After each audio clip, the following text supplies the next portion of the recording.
నమస్కారం. ఇవాళ నిమ్స్ హాస్పిటల్లో మరి నిజామాబాద్కి సంబంధించినటువంటి ఎక్సైజ్ కానిస్టేబుల్ గారు సౌమ్య గారిని చాలా దారుణంగా స్మగ్లర్స్ గంజాయి స్మగ్లింగ్ చేసే ముఠా నిజామాబాద్ నడి పట్టణంలో దారుణంగా కారుతో గుద్ది యాక్సిడెంట్ చేసి మళ్ళీ కార్ రివర్స్ చేసేటప్పుడు కూడా అమ్మాయి శరీరం మీద నుంచి కార్ రివర్స్ చేసుకొని వెళ్ళిపోవడంతో చాలా క్రిటికల్ కండిషన్లో ఇవాళ అమ్మాయి ఇక్కడ నిమ్స్ హాస్పిటల్లో చేరి ఉన్నటువంటి సందర్భాన్ని మనం గమనిస్తూ ఉన్నాం. నిన్న నిజామాబాద్లో కూడా ప్రైవేట్ వైద్యశాలలో మంచి వైద్యం అందించే ప్రయత్నం చేసి ఇక్కడికి తీసుకురావడం జరిగింది. ఇక్కడికి వచ్చిన తర్వాత నిమ్స్లో కొద్దిగా ఇంప్రూవ్మెంట్ ఉంది. కాకపోతే ఈ ఘటన ఎంత బాధాకరం అంటే ఎక్సైజ్ పోలీసులు అంటే గంజాయి మాఫియాకి డ్రగ్స్ మాఫియాకి ఏమాత్రం కూడా భయం లేదు అని చెప్పడానికి ఇది ఒక పెద్ద నిదర్శనం. మరి ఈ ప్రభుత్వం అధికారంలోకి వచ్చినప్పుడు డ్రగ్స్ ఫ్రీ సమాజంగా చేస్తామని చెప్పారు. కానీ ఇప్పుడు ఎట్లయిపోయిందంటే ఫ్రీగా డ్రగ్స్ పంచుతున్న లెవెల్లో ప్రతి గ్రామంలో డ్రగ్స్ మోపైనాయి, ప్రతి గ్రామంలో గంజాయి మోపైంది, ప్రతి గ్రామంలో యువకులు చిన్నపిల్లలు మరి చాలా దారుణంగా స్కూళ్ళల్లో కూడా అందుబాటులోకి తీసుకొచ్చే పరిస్థితి వచ్చింది. దీనివల్ల డైరెక్ట్గా బాధపడేది మా ఆడబిడ్డలే. ఏదేమైనా గృహహింస పెరుగుతున్నది, ఆడవాళ్ళ పట్ల అసభ్యంగా ప్రవర్తించేటటువంటి కల్చర్ పెరుగుతున్నది. వీటన్నిటికీ డ్రగ్స్ నాందిగా ఉన్నాయి. కాబట్టి మరి ప్రభుత్వం ఇప్పటికన్నా మత్తు వదిలి నిద్రలేచి వారి యొక్క ప్రతాపాన్ని చూపించి డ్రగ్స్ని అరికట్టాలని చెప్పి నేను డిమాండ్ చేస్తూ ఉన్నాను. ఎక్సైజ్ అధికారులకి ఇదివరకు ఉమ్మడి ఆంధ్రప్రదేశ్లో ఉన్నప్పుడు వారికి కూడా వెపన్స్ ట్రైనింగ్ ఉంటుంది, గన్స్ ఉంటాయి. కొద్దిగా ఎక్సైజ్ వాళ్ళ దగ్గర ఆయుధాలు ఉంటే ఈ డ్రగ్స్ మాఫియా అయినా గంజాయి మాఫియా అయినా వీళ్ళు భయపడేటటువంటి ఆస్కారం ఉంటుంది. నేను డిమాండ్ చేస్తూ ఉన్నాను తెలంగాణ జాగృతి పక్షాన ఎక్సైజ్ వారికి అట్లానే ఫారెస్ట్ వారికి వెపన్స్ మళ్ళీ ఇవ్వాలి. వారికి ట్రైనింగ్లోనే వారికి శిక్షణ ఇస్తారు, కానీ వారి దగ్గర వెపన్స్ లేకపోవడంతో ఈ స్మగ్లర్లకు డ్రగ్స్ పెడ్లర్లకు అరాచకాలు ఎక్కువైనాయి. కాబట్టి వెపన్స్ ఇవ్వాలని చెప్పి నేను డిమాండ్ చేస్తున్నాను. మరి తెలంగాణ జాగృతి నాయకులకు కార్యకర్తలకు మేము పిలుపునిస్తూ ఉన్నాం.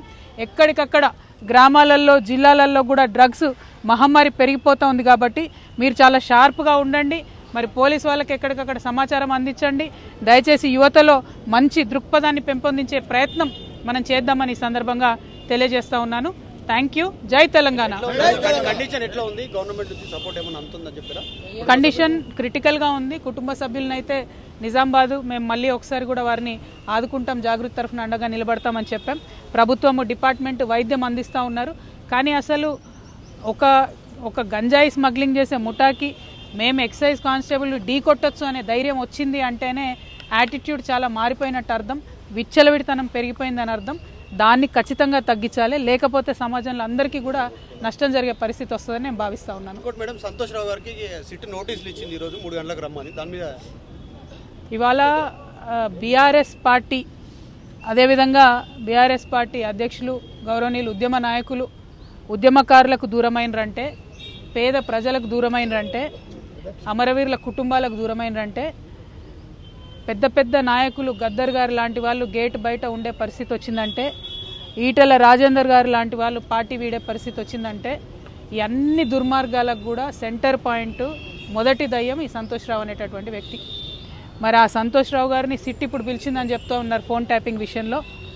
కానీ ఈ ముఖ్యమంత్రి గారు, ఈ గుంపు మేస్త్రి గారు, ఆయనకు ఉండేటటువంటి ప్రధాన గూఢాచారి కూడా ఈ సంతోష్ రావే. ఫామ్ హౌస్లో కేసీఆర్ గారు సగం ఇడ్లీ తిన్నారా ఫుల్ ఇడ్లీ తిన్నారా అనే ఇన్ఫర్మేషన్ గుంపు మేస్త్రికి ఇచ్చేదే ఈయన. మరి గుంపు మేస్త్రి గారి ఆయన గూఢాచారిని శిక్ష వేస్తాడా లేదా నాకు తెలియదు, నాకైతే నమ్మకం లేదు. సిట్టు పిలవడం వరకు బాగానే ఉంది, తదుపరి చర్యలు ఎట్లుంటాయనేటటువంటి అంశాన్ని చూడాలి. అదేవిధంగా మరి బీఆర్ఎస్ పార్టీ కార్యకర్తల నాయకులు కూడా గమనించుకోవాలి. ఇటువంటి దుర్మార్గుడికి హరీష్ రావు గారు కేటీఆర్ గారు ట్వీట్స్ చేపెట్టి వత్తాసు పలకడం ఎందుకో అర్థమైతలేదు నాకు.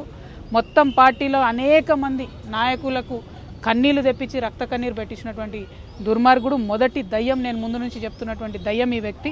మరి ఈ వ్యక్తి ఇవాళ వచ్చిండంటే చట్టం కరెక్ట్గా తన పని చేస్తే శిక్ష ఖచ్చితంగా పడుతుంది.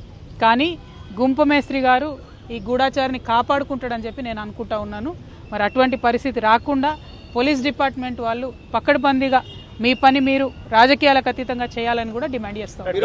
టానిక్ విషయంలో కానీ గతంలో ఆయన మీద వచ్చిన అవినీతి ఆరోపణల పైన కూడా ముఖ్యమంత్రి చర్యలు తీసుకోలేకపోయిండు, ఇంటర్నల్ ములాఖత్ అయిపోయిందని మీరు గతంలో ఆరోపించారు, ఇంత చెప్తా ఉన్నారు. మరి కేసీఆర్కి తెలియదా? కేసీఆర్ పక్కనే ఉంటున్నారు కదా సంతోష్ రావు గారు. నేనేమంటున్నా అంటే ఒక్కొక్కసారి మన నీడను కూడా మనము గుర్తించలేనటువంటి పరిస్థితి వస్తుంది. మన చుట్టూ ఉన్నటువంటి వాళ్ళు మన కళ్ళను కప్పేసేటటువంటి పరిస్థితి కూడా ఒక్కొక్కసారి వస్తుంది. మరి అటువంటి పరిస్థితుల్లో ఉద్యమకారులకు దూరమయ్యి అలా బీఆర్ఎస్ పార్టీ ఓడిపోయి ఆగమయ్యే పరిస్థితి వచ్చింది. మరి ఉద్యమకారులకు ఉద్యమ నేతను దూరం చేసిన పాపం మాత్రం ఈ దయ్యాన్ని వదిలిపెట్టదని నేను అనుకుంటా ఉన్నాను. కానీ మళ్ళీ చెప్తున్నా, నేను గుంపు మేస్త్రి మీద నాకు నమ్మకం లేదు. గుంపు మేస్త్రి గారి గూఢచారి ఆయనను కాపాడుకుంటాడనేటటువంటి ఒక భయం అయితే నాకుంది. అందుకే నేను డిపార్ట్మెంట్ వాళ్ళకి అప్పీల్ చేస్తూ ఉన్నాను, పకడ్బందీగా వెనకాల ఏముందో ఇన్వెస్టిగేట్ చేసి తీయండి. Thank you. జై తెలంగాణ. గతంలో మీ ఫోన్లు, మీ కుటుంబ సభ్యుల ఫోన్లు కూడా ట్యాప్ అయినటువంటి అనుమానాలు మీరు వ్యక్తం చేశారు. మీకు కూడా సిట్ నోటీసులు ఇస్తుంది అనుకోవచ్చా? చూద్దాం ఏమవుతుందో, నాకైతే తెలియదు. Thank you. జై తెలంగాణ.